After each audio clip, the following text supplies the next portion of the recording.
Hello everyone, welcome back to the channel. उम्मीद होगी कि आप सॉफ्टवेयर इंजीनियरिंग एंड मैनेजमेंट की तैयारी अच्छे से कर रहे होंगे। एग्जाम आपके बहुत पास हैं। आ चुके हैं हम लोग अपने इंपॉर्टेंट टॉपिक एंड क्वेश्चंस वाली सीरीज में, जहाँ का पहला क्वेश्चन हमें देखने को मिल रहा है define system development life cycle.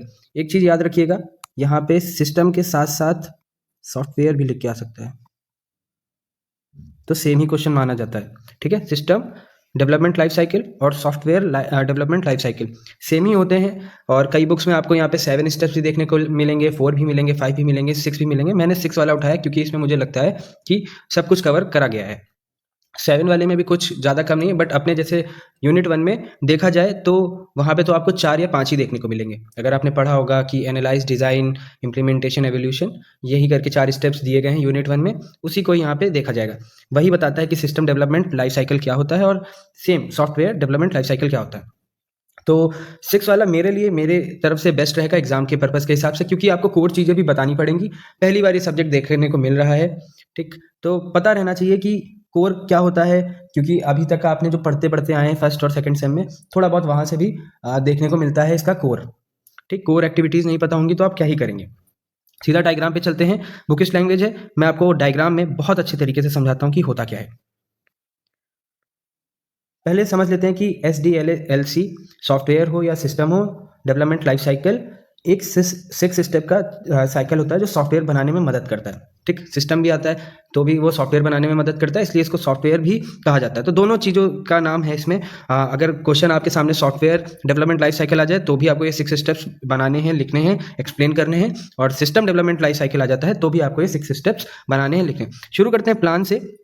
और आपकी बुक में शुरू करा गया है एनालाइज से, पर प्लान का पता होना बहुत जरूरी है। अगर आपको प्लान का ही नहीं पता होगा तो आप क्या ही करेंगे।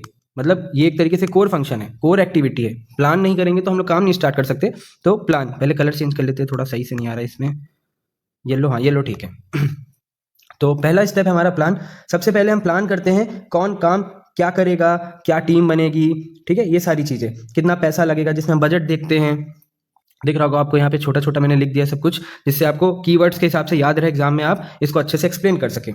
ठीक, और कब काम करना है, कब काम शुरू करना है, कब खत्म करना है, ये सारी चीज़ें हमारी किसमें आती है, प्लान में आती है। एनालाइज आता है सेकंड हमारा। एनालाइज में क्या होता है कि फिर हम लोग चेक करते हैं कि प्रॉब्लम समझते हैं कि क्या प्रॉब्लम्स हो सकती हैं, क्या प्रॉब्लम्स नहीं हो सकती हैं, कस्टमर को क्या ये चीज़ समझ आएगी, कस्टमर ये चीज़ क्या कर पाएगा, नहीं कर पाएगा, तो नहीं कर पाएगा तो उसकी जगह हम लोग क्या करेंगे। तो ये सारी चीज़ें किसमें होती हैं, हमारे एनालाइज में। एक तरीके से कि उन्हें एग्जैक्टली क्या चाहिए, मतलब हमारे कस्टमर को हमें क्या दे सकते हैं, क्या उनको चाहिए, रिक्वायरमेंट जो होंगी कस्टमर की, वो हम लोग कैसे फुलफिलमेंट कर सकते हैं। तो एक सिस्टम गोल होता है, उसे कहते हैं एनालाइज करना।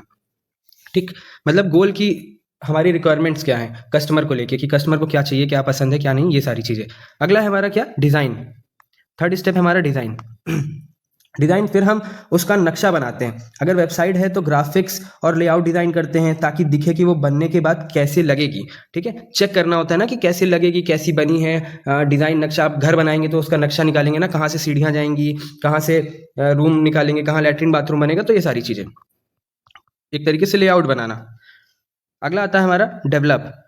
डेवलप में क्या होता है कि ये सबसे मेन स्टेप होता है, सबसे ज़्यादा मेन स्टेप होता है ये हमारा।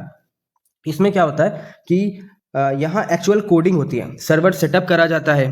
ठीक है, इंस्टॉल एंड कॉन्फ़िगर, यहाँ पे सर्वर को क्या करा जाता है, सेटअप करा जाता है, एक्चुअल कोडिंग होती है और साथ ही टेस्टिंग भी होती है ताकि कोई गलती ना रहे। चेक करा जाता है कि कोई गलती ना रह जाए, टेस्ट करे जाते हैं कोड्स को। ठीक है, अब बेसिकली जो बच्चे बीटेक से एमबीए कर रहे होंगे उनको ये चीज़ बहुत अच्छी तरीके से समझ में आएगी, बट जिनको नहीं पता है तो कोडिंग वगैरह सॉफ्टवेयर बनाते टाइम देखा जाता है। ठीक है, तो बहुत सारी चीज़ें प्रोसेस होती हैं, तो वो सारी किसमें आती है, डेवलप में आती हैं। अगला क्या है हमारा, इम्प्लीमेंटेशन। इम्प्लीमेंट भी कहा जाता है, इम्प्लीमेंटेशन एक ही बात होती है। जब सॉफ्टवेयर बन जाता है तो उसे लॉन्च कर दिया जाता है, यूजर को ट्रेनिंग दी जाती है कि इसे कैसे यूज करें।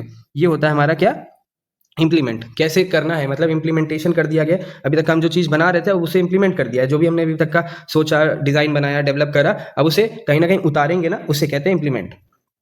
फिर आता है मेंटेनेंस। मेंटेनेंस को ही क्या कहते हैं हम लोग, एवोल्यूशन। ये याद रखिएगा कि अगर आप मेंटेन लिख के आते हैं, वैसे हमारे उसमें मेंटेन को एवोल्यूशन बोला गया है, किसमें, अब हमारे यूनिट में। तो अगर एवोल्यूशन बोल के आते हैं तो और भी अच्छी बात है।